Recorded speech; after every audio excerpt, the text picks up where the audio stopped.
சின்னஞ்சிறு அனாவசிய செலவுகளைப் பற்றி எச்சரிக்கையாக இரு. ஏனெனில் சிறிய ஓட்டைதான் பெரிய கப்பலையும் மூழ்கடித்துவிடும்.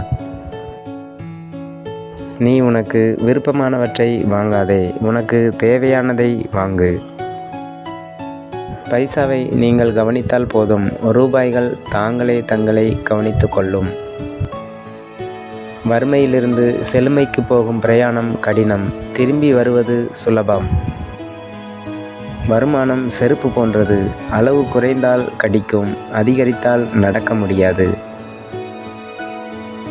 தெரிந்தே எதையும் வீணாக்கும் பழக்கம் விரைவில் அதை தேடி அலைய வைக்கும். எப்படி உழைப்பதென்று பிள்ளைகளுக்கு கற்றுக் கொடுங்கள்.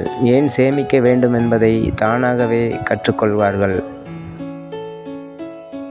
வருவாய்க்கு குறைவாக செலவு செய்ய நீங்கள் கற்றுக்கொண்டால் உங்களை விட பணக்காரர் எவருமில்லை. எண்ணத்திற்கேற்ப வசதிகளை பெருக்குவதை விட வசதிகளுக்கேற்ப எண்ணங்களை குறைப்பது நலம். சிக்கனமாக இல்லாதவன் சாமர்த்தியசாலியாக இருக்க முடியாது, சாதுரியமாக குடித்தனமும் நடத்த முடியாது. ஒருவனின் சாதாரண செலவுகள் அவன் வருவாயில் பாதி அளவில்தான் இருக்க வேண்டும். ஏழையாய் இருப்பதில்லை என்று உறுதியாக முடிவு செய்யுங்கள்.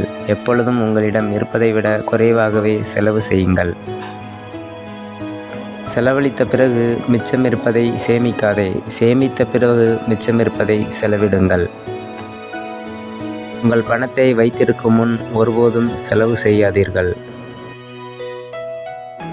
பணத்தை செலவழித்து சேமிக்கும் ஒரு மனிதன் மகிழ்ச்சியான மனிதன். ஏனென்றால் அவனுக்கு 2 இன்பங்களும் உள்ளன.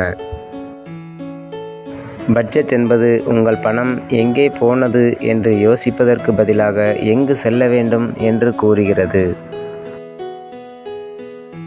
நீங்கள் 2 வழிகளில் பணம் சம்பாதிக்கலாம். அதிகமாக சம்பாதிக்கலாம் அல்லது குறைவாக செலவு செய்யலாம். உங்கள் சம்பளம் குறைவாக இருக்கும்போது எதையாவது சேமிக்க முயற்சி செய்யுங்கள். நீங்கள் அதிகமாக சம்பாதிக்க ஆரம்பித்த பிறகு சேமிப்பது சாத்தியமில்லை. நன்றி, வணக்கம்.